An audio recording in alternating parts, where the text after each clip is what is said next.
Olá, pessoal! Sejam todos bem-vindos à nossa aula de Fisiologia da Dor. Eu sou a professora Luciene Catá e vou acompanhar vocês no estudo desse importante tópico dentro da fisiologia humana. Tenham todos uma boa aula. Bem, para iniciar nossa aula de hoje, é importante ressaltar os tópicos que nós vamos abordar. Inicialmente, a gente vai discutir o conceito de dor, que é um tipo de sensação. A seguir, passaremos a falar sobre as etapas necessárias para que a sensação de dor ocorra, seguindo da abordagem dos receptores sensoriais relacionados à dor. Vamos, então, trabalhar com as classificações dos diferentes tipos de dor, as vias aferentes ou sensoriais relacionadas à dor. A seguir, abordaremos as áreas encefálicas relacionadas à dor, os tipos de dor e a modulação da dor. Bem, para começar, vamos conceituar dor utilizando o conceito de 2023, desenvolvido pela Associação Internacional para os Estudos da Dor. Bom, segundo essa associação, a dor ela é uma experiência sensitiva e emocional desagradável que está associada ou semelhante àquela associada a uma lesão tecidual real ou potencial. Ou seja, a sensação de dor é uma sensação que ninguém quer experimentar, mas ela nos mostra a presença de algum dano tecidual real ou potencial. Portanto, ela tem o seu papel fisiológico, Essa figura nos mostra, que a dor ela pode ser sentida em vários locais do nosso corpo. Bom, quais são as etapas relacionadas à fisiologia da dor? Quais são as etapas da nocicepção? Bom, como dito na aula de sensibilidade e sensação, para que qualquer sensação ocorra, é necessário inicialmente a ativação de receptores sensoriais. No caso dos receptores relacionados à sensação de dor, nós temos a denominação de nociceptores. Eles são terminações nervosas livres que podem se encontrar na pele, em estruturas mais profundas como os músculos, os tendões, as vísceras, e quando ativados, esses receptores sensoriais vão gerar potenciais de ação que vão viajar para dentro do sistema nervoso central a nível de medula espinhal, e já ali na medula espinhal ocorre a sinapse do neurônio aferente primário, que é o neurônio que está levando o potencial de ação para dentro do sistema nervoso central, com o neurônio aferente secundário. Ainda na medula, o axônio do neurônio aferente secundário decursa para o lado oposto e ascende em direção ao tronco encefálico. Passando pelo tronco encefálico, ele alcança o tálamo, onde esse segundo neurônio vai fazer sinapse com o neurônio aferente terciário, que vai levar a informação até uma área cortical específica para a percepção da dor. Bom, então, aquelas 4 etapas são obedecidas aqui no caso da sensação de dor também, Ativação dos receptores sensoriais por estímulos específicos, conversão do estímulo em potencial de ação, que é a transdução, viagem do potencial de ação para dentro da medula espinhal e da medula espinhal para uma área cortical. Então, existe uma via relacionada à nocicepção e a chegada da informação no córtex específico. Bom, aqui nessa figura de baixo a gente pode ver um detalhe importante, O nociceptor, ele é muito simples em relação à sua estrutura. Eles são terminações nervosas livres, ou seja, os nociceptores são simplesmente os dendritos de um neurônio que é pseudo-unipolar. pois os dendritos já são contínuos, né, com o axônio, e esses dendritos que estão na periferia do corpo levam então a informação logo para os axônios que cursam dentro de um nervo, entram pela raiz dorsal da medula espinhal, onde vai haver a primeira sinapse, que é a sinapse entre o neurônio aferente primário e o secundário, para que o sinal ascenda até o tálamo, onde vai ocorrer a segunda sinapse entre o neurônio aferente secundário e o terciário e o envio da informação até a área cortical. É importante ressaltar que o corpo celular desse neurônio aferente primário se localiza no gânglio da raiz dorsal da medula espinhal. Bom, em relação às etapas envolvidas na sensação de dor, é importante ressaltar aqui essa etapa 3, que é a etapa de modulação. Então, no slide anterior, eu falei da transdução, onde um impulso doloroso é percebido pelos nociceptores e é gerado um potencial de ação. Falei da transmissão, onde o potencial de ação é conduzido, né, em direção ao encéfalo, mas eu ainda não tinha falado da modulação, né? A nível de medula espinhal, o potencial de ação pode ser modulado, diminuído ou então ampliado até chegar aos níveis superiores do sistema nervoso central.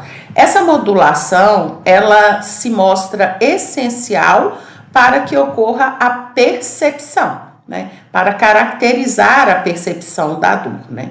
Então, se eu tenho uma modulação a nível de inibição das vias aferentes da dor, a percepção vai ser menor e, consequentemente, a reação também vai ser menos intensa.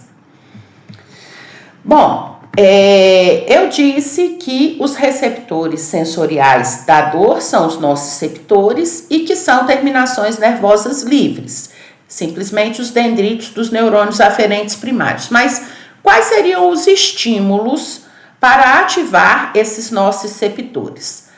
Os nociceptores podem ser ativados por estímulos mecânicos, térmicos e químicos. Quando a gente fala de dor rápida, dor aguda, dor que é rapidamente percebida, entra a questão dos mecanoceptores e dos termoceptores. E quando a gente fala da dor lenta, da dor crônica, entra, além dos mecanoceptores e termoceptores, os quimioceptores. Ou seja, estímulos mecânicos, térmicos e químicos podem ativar os nociceptores, né? Desde que a intensidade desse estímulo seja suficiente para atingir o limiar da dor, né? Então, nós vamos verificar que algumas substâncias químicas liberadas no local da lesão ou por uma resposta inflamatória do corpo podem ativar as vias da dor, principalmente no caso da dor lenta, né? E aqui merece especial atenção os íons potássio, as prostaglandinas, bradiecinina, a substância P, a histamina e outros mediadores químicos que podem estimular os nociceptores, levando então à sensação de dor, né?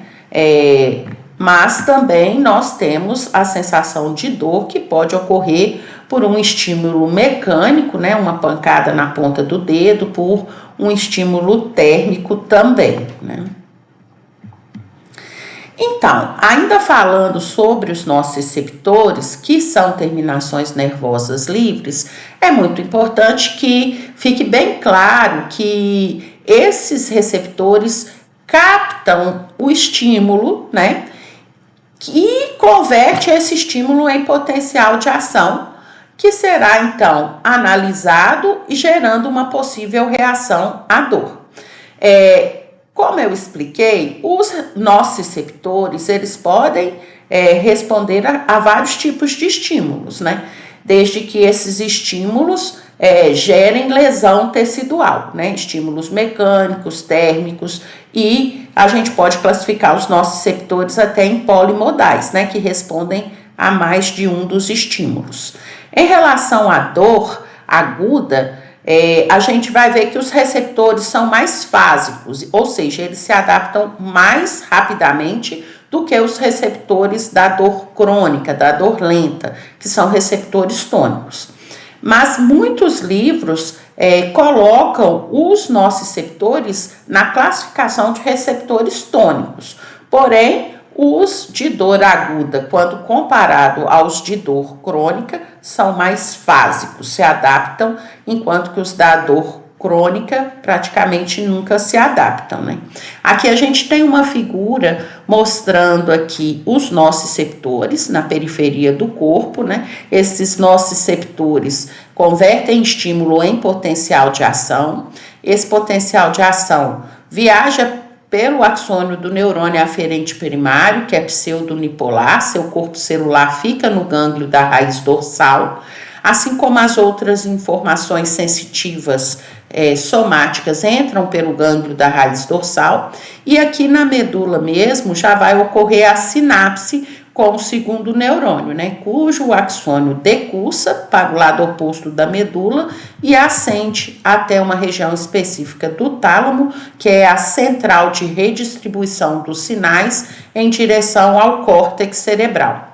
Bom, é importante ressaltar que quando vamos trabalhar com a dor crônica, existem, além desse caminho direto para o tálamo e para o córtex cerebral, envio de informações para o sistema límbico, para a formação reticular, e isso tem um papel importante, por exemplo, para explicar o fato de não conseguirmos dormir quando estamos num processo doloroso, né? Ou o fato de termos uma expressão emocional da dor, como eu vou explicar mais adiante. Bom, em relação à localização, os estímulos podem vir do ambiente externo, né? E agir sobre esteroceptores. E esses esteroceptores para a dor são encontrados na pele, nas mucosas, nas unhas, nos pelos, nos dentes. A categoria da sensação de dor é somático. No caso aí dos receptores sensoriais do tipo nociceptores estarem nessas estruturas que eu falei, a origem é esteroceptivo e a organização é somestésica, né? E o nociceptor, em geral, ele é um receptor de alto limiar sensorial, né? Então, estímulos térmicos, estímulos mecânicos, quando são de uma intensidade maior, de uma maior força, vão ativar nociceptores porque vão levar à lesão tecidual. E isso vai levar a uma transdução do sinal e a condução desse estímulo nocivo, gerando a percepção de dor, né? Mas também a dor ela pode surgir a partir da ativação de interoceptores.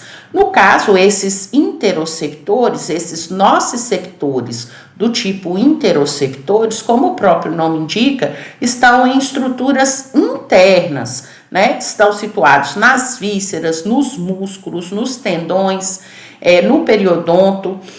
E sempre tem que se atingir o limiar, né? O que é o limiar? É a intensidade mínima de um estímulo que é percebido como estímulo que causa dor, como estímulo doloroso. Mais adiante, a gente vai falar sobre a dor neuropática, né? Mas aqui já cabe ressaltar que essa dor, ela é causada por uma lesão ou uma alteração do próprio sistema nervoso somatosensorial, de uma das estruturas do sistema nervoso somatosensorial e está relacionada a interoceptores, né?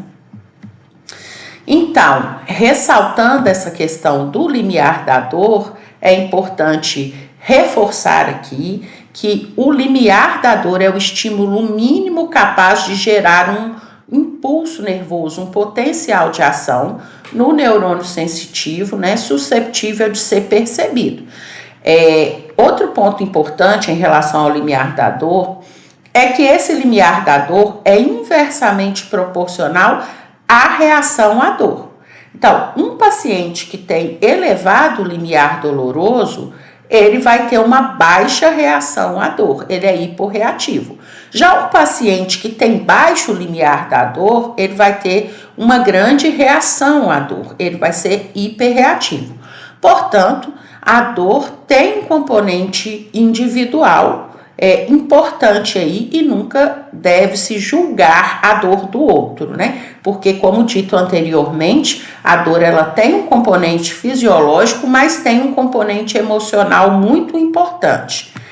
Em relação à classificação dos tipos de dor, nós temos várias, mas as mais comuns são as classificações em relação ao tempo de chegada ao córtex, né, específico, a percepção da dor. E aí a gente vai ter a dor rápida, que é a dor aguda ou epicrítica, e a dor lenta, que é a dor crônica ou protopática. Então, como o próprio nome indica, a dor rápida ela é percebida rapidamente. Um bom exemplo seria uma agulhada na ponta do dedo. Já a dor lenta, aquela dor que demora mais a chegar a nível de percepção, ela é mais difusa, menos localizada, ela é mais protopática e ela é mais duradoura também, né? Nós vamos ver os fatores que ocasionam a dor rápida e a dor lenta, mas agora vamos falar um pouquinho da classificação da dor de acordo com a localização dessa dor, né? Então, uma dor, ela pode ser bem localizada pelo indivíduo, né? Que ele pode determinar exatamente o ponto onde ele está sentindo dor. Ela pode ser uma dor irradiada, que é uma dor que se irradia pelo trajeto nervoso aí, pelo caminho descrito para a condução da nocicepção, ou pode ser uma dor referida, onde a dor ela pode estar bem distante do local da lesão. E aí também vamos entender o porquê isso ocorre, né? Bom, em relação à dor rápida e à dor lenta, uma explicação bem interessante é a explicação do tipo de fibra que leva à informação de dor. No caso da dor rápida, as fibras utilizadas são as fibras A delta. Essas fibras, elas são fibras mielinizadas, enquanto que as fibras da dor lenta, que são as fibras do tipo C, elas são amielinizadas.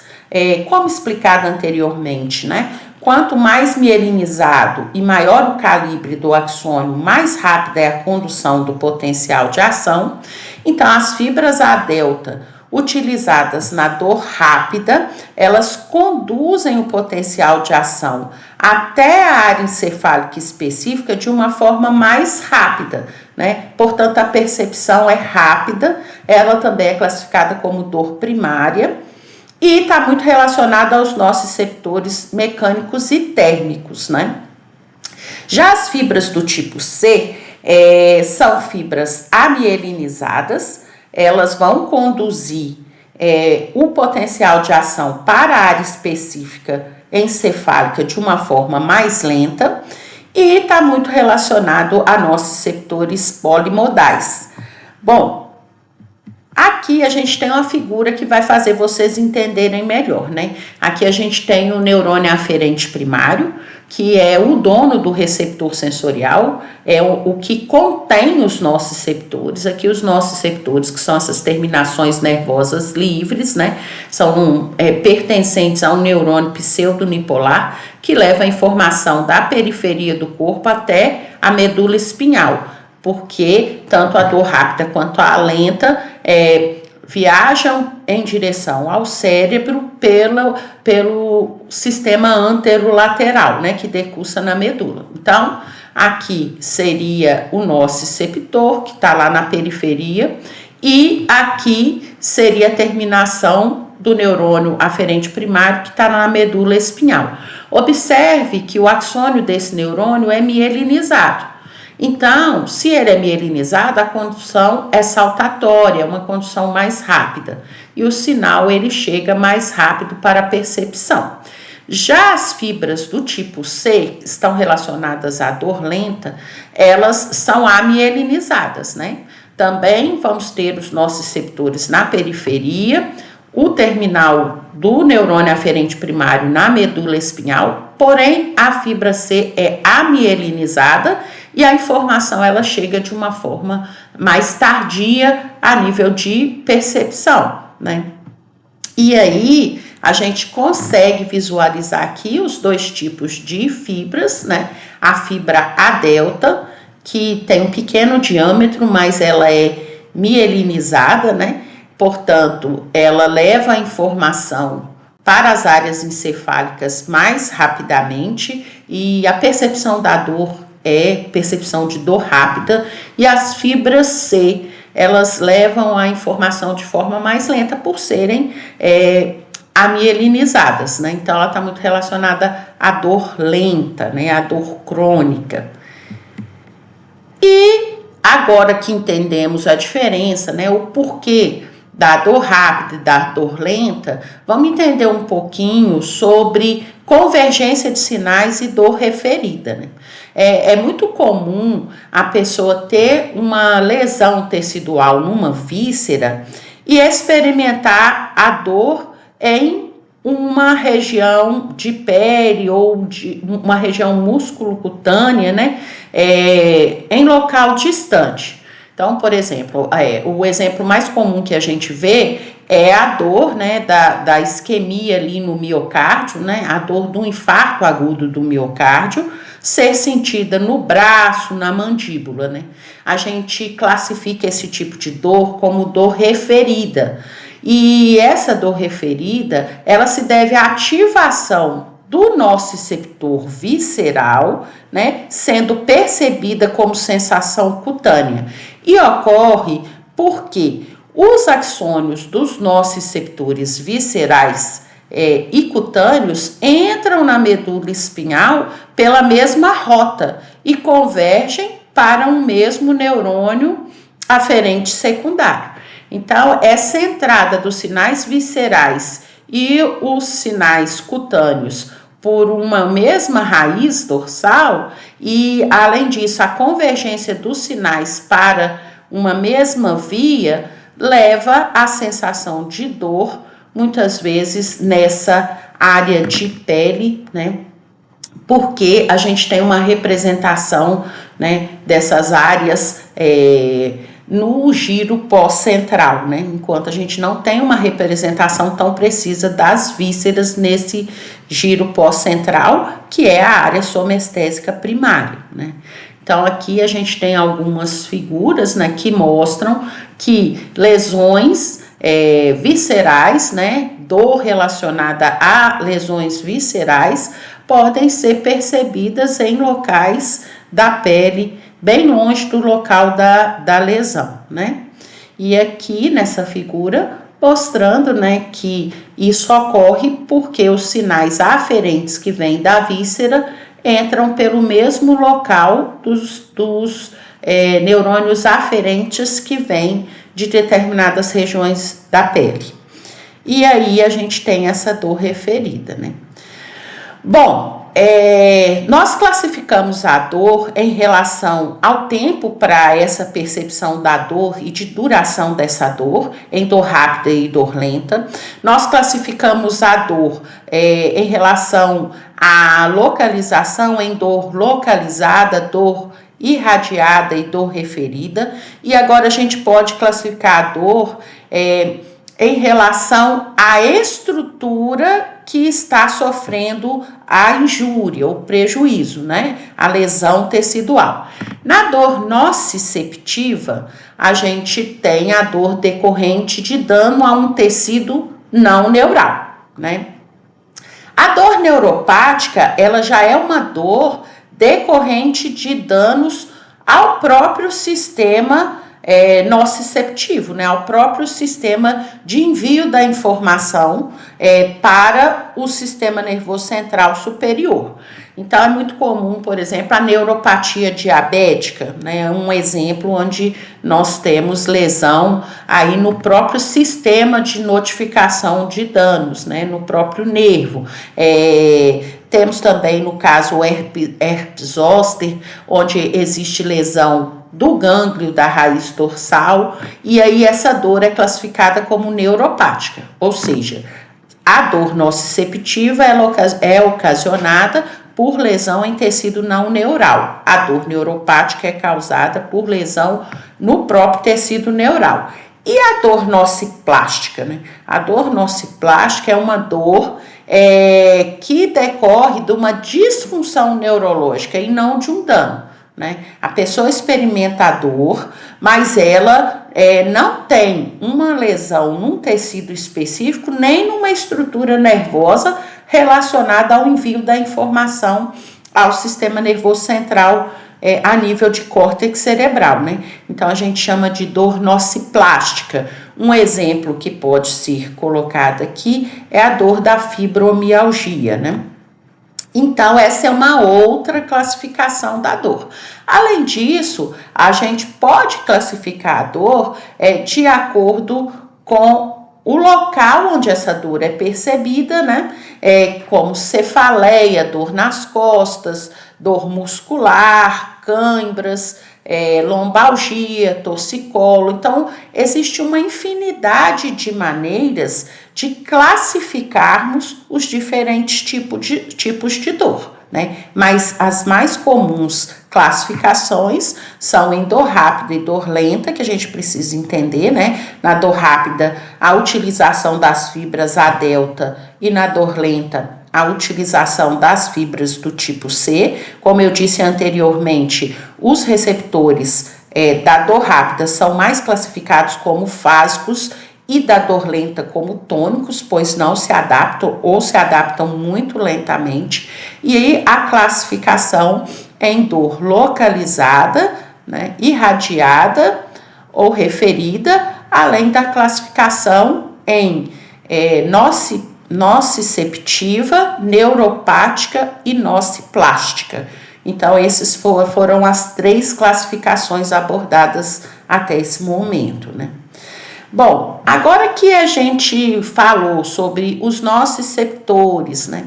Descrevemos suas características, como terminações nervosas livres, descrevemos as fibras que se comunicam com esses nociceptores, né, que estão enviando as informações para dentro do sistema nervoso central, classificamos os tipos de dor. É importante dar uma ênfase para as vias de condução da dor até o cérebro, né? Até as áreas encefálicas específicas. Quando a gente fala de vias de condução, a gente está falando de uma via nervosa. E uma via nervosa nada mais é do que um grupo de neurônios em sinapse. No caso aqui, nós vamos ter um predomínio das sinapses químicas, né? A via de condução utilizada pelos sinais da dor, né, é a via anterolateral, que é aquela via que tem decussação a nível medular. Portanto, quando a gente classifica os tratos que levam as informações de dor até as áreas encefálicas específicas, a gente tem o trato espinotalâmico, como o trato espinotalâmico lateral e o trato espinotalâmico anterior, né? No caso, temos também o trato espinorreticular, que as informações elas podem não ascender todas diretamente até o tálamo, né? Pode passar pela formação reticular e essa formação reticular ativar as áreas da vigília, o que explicaria, por exemplo, a questão de num processo de dor crônica a gente não conseguir dormir, né? Por causa dessa via espino-reticular. Então, esses tratos, né, são importantes para entendermos os diferentes tipos de dor também. Um outro ponto fundamental é a questão da modulação da dor. No início da nossa aula, eu expliquei para vocês que um ponto-chave para a percepção de dor é a modulação dessa dor, né? Então, quando falamos sobre dor, a gente não pode levar em consideração somente a via aferente que leva a informação até o nosso cérebro. Nós também precisamos falar de vias eferentes que vêm do nosso córtex cerebral ou que vêm do nosso mesencéfalo ou da própria medula e que modulam aquela primeira sinapse entre o neurônio aferente primário e o secundário a nível de medula, né? Então, essa via descendente, ela regula a via ascendente, no sentido de tentar diminuir o envio de potenciais de ação e assim diminuir a percepção de dor. São vias de analgesia e envolve a inibição aqui, né, dessa sinapse, a hiperpolarização de células pós-sinápticas, porque nós temos substâncias que são liberadas e que podem impedir a liberação do neurotransmissor aqui, nessa primeira sinapse. No caso, o neurotransmissor envolvido na dor rápida é o glutamato, na dor lenta é o glutamato e a substância P. Então, essas vias de modulação da dor podem impedir a liberação do neurotransmissor aqui nessa primeira sinapse, mas podem também hiperpolarizar o neurônio aferente secundário. As substâncias que têm essa ação analgésica são principalmente as encefalinas e a serotonina, né? A serotonina, ela é um importante fator regulador na modulação da dor, mesmo porque os núcleos da RAF estão envolvidos nesse processo aqui de modulação da dor, né? E assim o sinal de dor ele vai com menor intensidade para o cérebro e a sensação de dor vai ser diminuída. Mas essa modulação da dor, ela é mais complexa do que a gente imagina, porque a gente pode ter a modulação a nível superior e a nível de medula espinhal, né? E aí entrariam também endorfinas e outras substâncias. Então, como eu disse anteriormente, a gente tem substâncias químicas envolvidas no aumento da sensação de dor, na hiperalgesia, né? E temos substâncias envolvidas na diminuição dessa sensação de dor. Para entendermos os mecanismos moleculares que levam a essa modulação da dor, a gente precisaria de uma aula só sobre esse assunto, porque são mecanismos complexos.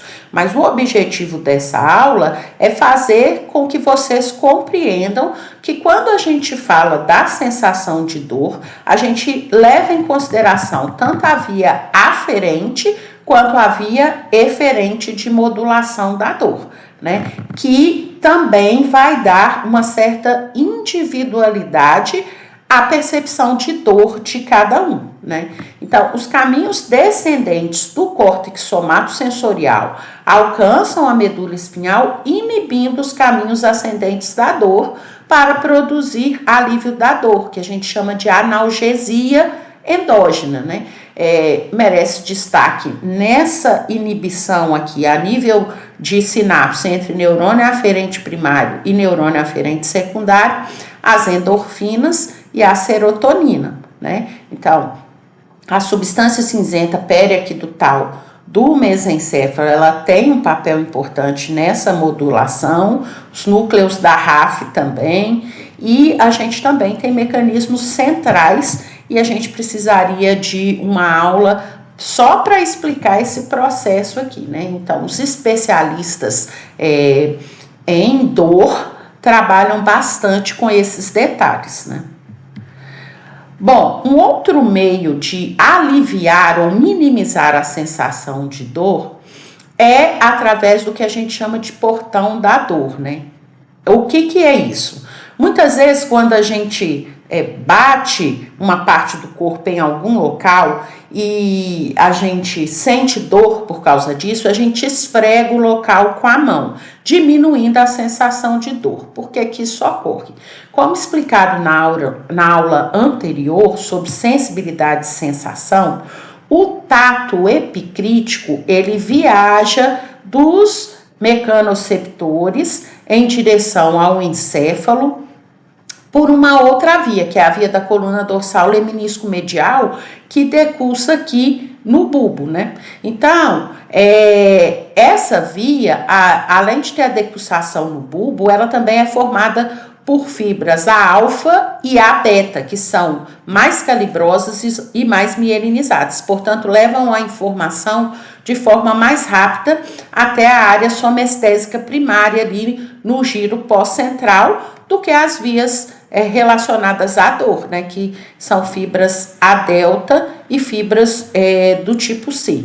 No caso de uma dor aguda, quando você perfura o dedo ou bate uma parte do seu corpo em uma ponta e experimenta essa dor, ao esfregar a mão nessa área estimulada, onde ocorreu o estímulo, você ativa esses mecanoreceptores do tato e ocorre então uma inibição também dessa primeira sinapse. Nós vamos ativar neurônios inibitórios da via da dor e aí a sensação de dor vai ser diminuída, né?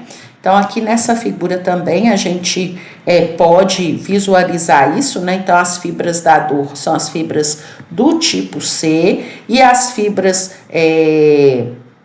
do tato seriam fibras do tipo A alfa e A beta, né? Então, ativando essas vias do tato, a gente tem uma inibição lateral das vias da dor. Então, é bem importante que fique claro que a percepção de dor, ela tem uma relação muito forte com a modulação da dor, né? E também tem uma relação muito forte com a condição emocional do indivíduo. Por isso que eu falei, né, em relação à dor lenta, à dor crônica, o sinal, ele não só acende em direção ao córtex cerebral, né? Essa via ascendente, ela manda ramos que ativam estruturas do sistema límbico, a própria formação reticular do tronco encefálico, o que vai influenciar diretamente nessa percepção de dor, né? Mas a percepção de detalhes relacionados à dor, ela ocorre quando o sinal de dor chega no córtex cerebral. Mas a sensação de dor sem muitos detalhes de localização, de tipo de dor, ela já a nível de tálamo começa a ocorrer, né? E das estruturas também que recebem os sinais. Então, isso é bem interessante, porque a percepção de dor tem também um caráter individual, emocional, né? Não é só a questão do limiar da dor, né? Que o indivíduo que tem um alto limiar da dor é mais hiporreativo, um baixo limiar da dor é hiperreativo, como eu falei. Não é só a questão do limiar da dor também, né? Tem uma questão emocional e tem a questão da modulação da dor. Tudo isso influencia na percepção da dor e, consequentemente, na reação a essa dor, né? Então, a reação à dor é uma manifestação do indivíduo de sua percepção de dor. Então, essa reação, ela pode ser das mais diversas possíveis, né? Então, eu posso, ao sentir dor, ter um reflexo que me faz tirar a área do estímulo, né? A área estimulada do estímulo, por exemplo, quando a gente chega a mão perto de uma chama quente, que a gente está distraído e não viu, automaticamente a gente tem um reflexo de retirada, a gente retira a mão aí dessa fonte de estímulo térmico rapidamente, né? Porque assim que o sinal aferente relacionado à dor entra ali na medula espinhal, a gente já vai ter a sinapse com o neurônio motor inferior e vamos ter a contração muscular para tirar a mão da fonte de estímulo, mas a gente pode ter outras sensações, por exemplo, autonômicas, de náusea, sensação visceral mesmo, né, de angústia, por causa do envio das informações também para o sistema límbico, e algumas pessoas vão gritar, vão chorar e vão ter reações diferentes, até a gente mesmo, né? Um estímulo que hoje pode causar uma dor pequena na nossa percepção de dor, amanhã, devido a um fator emocional qualquer, esse mesmo estímulo pode gerar em mim uma reação de dor muito intensa, uma percepção muito intensa, né? Então, essa reação de dor, ela é importante, né? E muitas vezes ela é protetora, né? Nos protege de piorar essa lesão, né? Como eu falei, a dor é algo que ninguém quer sentir, mas é necessário sentir a dor para a gente ter a reação de sair de perto do estímulo doloroso e tomar uma atitude para eliminar esse estímulo, né? Então, o controle da dor é muito importante, porque em algumas patologias a dor é de uma intensidade muito grande e causa um sofrimento enorme para o indivíduo que está experimentando essa dor, né? A maioria das pessoas que procuram auxílio médico procuram por causa de algum tipo de dor. Então, a dor, ela vem da palavra latim que significa sofrimento, né? Angústia. Então, como controlar a dor, né? Primeiro, tenta-se eliminar a causa, né? É um caminho. Segundo, bloquear as vias aferentes que levam os impulsos dolorosos, né? Ativar aí os mecanismos moduladores para causar analgesia, né? Ou usar de medicamentos que bloqueiam essa via dos impulsos dolorosos, elevar o limiar da dor, né? Por vários caminhos, tenta-se elevar esse limiar da dor, inclusive até mesmo o controle emocional, né? E causar uma depressão cortical na região relacionada à percepção de dor. Essas são as nossas referências utilizadas na aula de hoje. Espero que tenham gostado e até a próxima aula.